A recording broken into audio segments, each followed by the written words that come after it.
오늘 사사기 7장의 문이 열리면은 이스라엘과 미디안의 한판 큰 전쟁을 준비하는 장면이 나옵니다.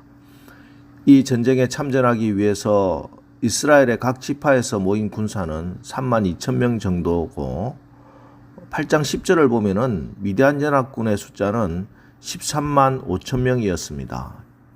지금 상황에서 이스라엘은 한 명의 군사라도 더 모아야 할 판입니다. 이스라엘 군대가 4대1로 싸우고도 적은 15,000명이 남습니다. 자, 그런데 하나님은 이 상황에서 말씀하십니다. 2절 여호와께서 기드온에게 이르시되 너를 따르는 백성이 너무 많은즉 내가 그들의 손에 미디안 사람을 넘겨주지 아니하리니. 아니, 이게 도대체 무슨 말씀입니까? 하나님은 4대1에도 미치지 못하는 이 숫자가 너무 많다고 하십니다. 그리고 곧이어 이 말씀의 의미를 설명합니다. 2절 하반절 이는 이스라엘이 나를 거슬러 스스로 자랑하기를 내 손이 나를 구원하였다 할까 함이라. 숫자가 엇비슷하고 무기가 서로 대등해서 이겼다면은 너희들의 힘으로 적을 무찔렀다고 말하지 않겠느냐, 착각하지 않겠느냐, 그 말씀이죠. 자, 이 전쟁이 갖는 성격을 분명히 하고 넘어가자 하는 것입니다. 이 전쟁은 하나님의 전쟁, 하나님이 친히 싸우실 것이다 하는 말씀이지요. 이 전쟁을 통해서 가나안 땅의 주인이 하나님 되심을, 온 우주의 주인이 하나님 되심을 보여주겠다 하는 것입니다. 그러니 너희들이 섣부르게 숫자로 하나님의 싸움을 가로막지 말라고 하나님이 말씀하고 계십니다. 눈에 보이지 않으나 영원한 세계를 바라보는 것이 믿음입니다. 믿음은 숫자로 계산해서 얻어진 결론이 아닙니다. 믿고 맡길수록 더욱 확실해지는 것이 믿음이요. 따지고 계산할수록 더욱 불확실해지는 것이 믿음입니다. 만약 믿음을 숫자로 계산하려 들었다면은 아브라함의 순종도 헛것이요, 여호수아와 갈렙의 보고도 무모한 일이요, 골리앗 앞에서 다윗의 승리도 있을 수가 없었을 것입니다.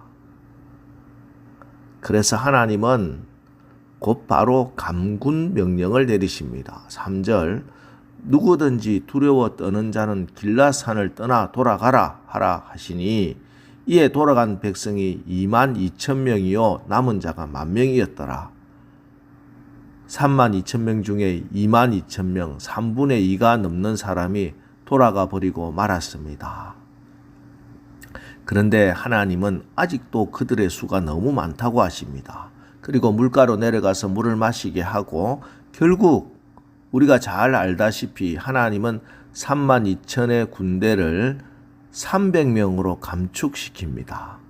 4대1의 상황은 13대1의 상황을 넘어서 450대1의 상황이 되어버리고 만 것입니다.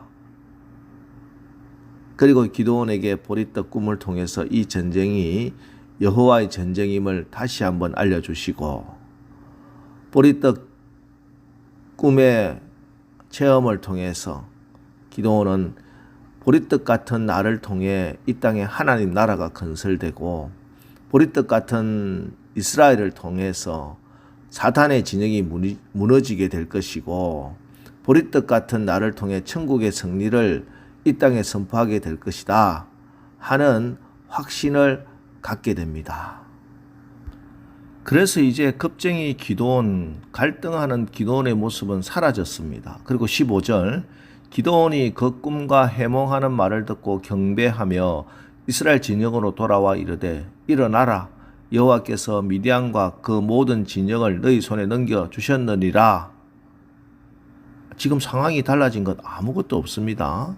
이스라엘 군대는 여전히 300명 밖에 되지 않고 미디안의 군대는 여전히 기세가 등등합니다. 그런데 겁쟁이 기드온의 모습은 사라지고 일어나라, 여호와께서 미디안과 그 모든 진영을 너희 손에 넘겨주셨느니라 확신에 넘치는 믿음의 용사로 변했습니다.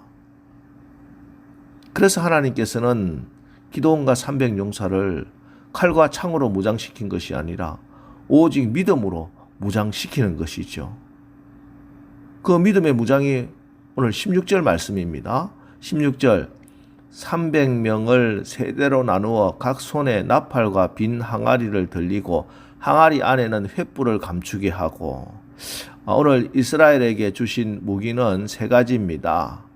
나팔과 빈 항아리와 횃불, 이 세 가지 가지고 300명 밖에 되지 않는 이스라엘 백성들이 저 미디안 대군과 맞서 싸울 것이고 이길 것입니다. 이것이 하나님의 지혜요, 하나님의 능력입니다. 그럼 이 세 가지 무기의 의미가 무엇인가? 먼저 하나님께서 주신 이 나팔은 성경에 처음 등장하는 것이 아니고 출애굽 당시에 민수기에 처음 등장합니다. 이스라엘 백성들 200만 대군이 광야를 가로질러서 가나안 땅을 향해 갈 때 하나님께서 적들을 만나면 나팔을 만들어 불라 이렇게 말씀하셨습니다.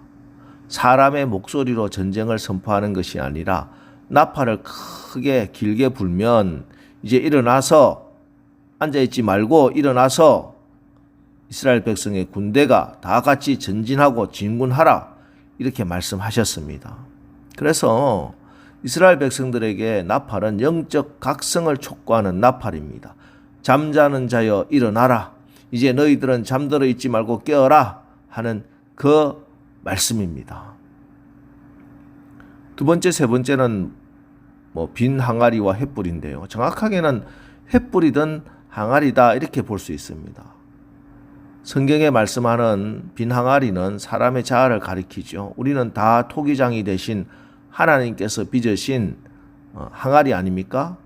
우리는 다 토기요, 우리는 다 빈 그릇입니다. 그런데 그 안에 횃불이 있습니다. 예수의 생명, 예수의 영이신 성령이 우리 안에 계십니다.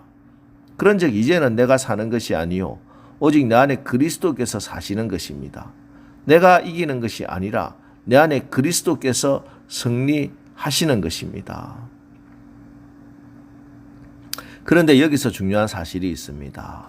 이 횃불이 그 능력을 발휘하기 위해서는 항아리가 깨어져야 한다 하는 사실입니다.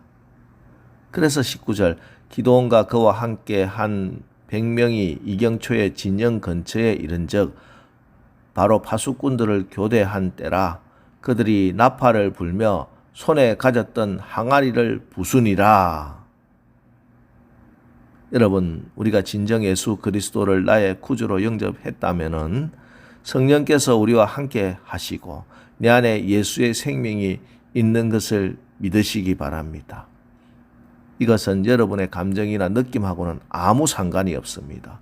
이것은 하나님의 약속의 말씀이 그렇게 말씀하시기 때문에 절대 변할 수 없는 사실입니다.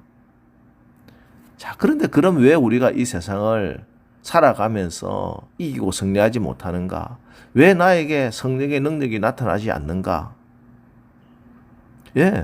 우리가 하나님의 승리를 누리지 못하는 가장 큰 이유 중에 하나는 바로 횃불이 들어있는 항아리가 깨어지지 않았습니다. 능력은 횃불에 있습니다. 옥합이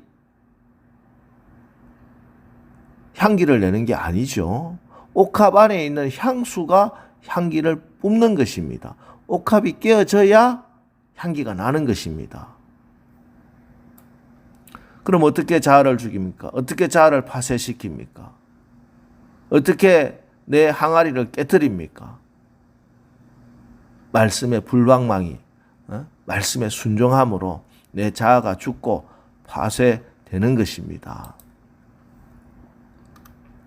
이 순종하는 깨어짐이 없이는 절대 하나님의 사역의 주인공이 될 수 없고 오히려 하나님의 능력을 영광을 가로막는 방해꾼, 회방꾼이 될 뿐입니다. 그래서 오늘 이 새벽에도 우리가 말씀을 듣고 말씀 붙들고 기도하는 것이지요. 자, 오늘 이 말씀 우리가 영적 전쟁에 승리하는 핵심적인 말씀입니다. 영적으로 잠들지 말고 말씀으로 기도로 늘 깨어 있으십시오.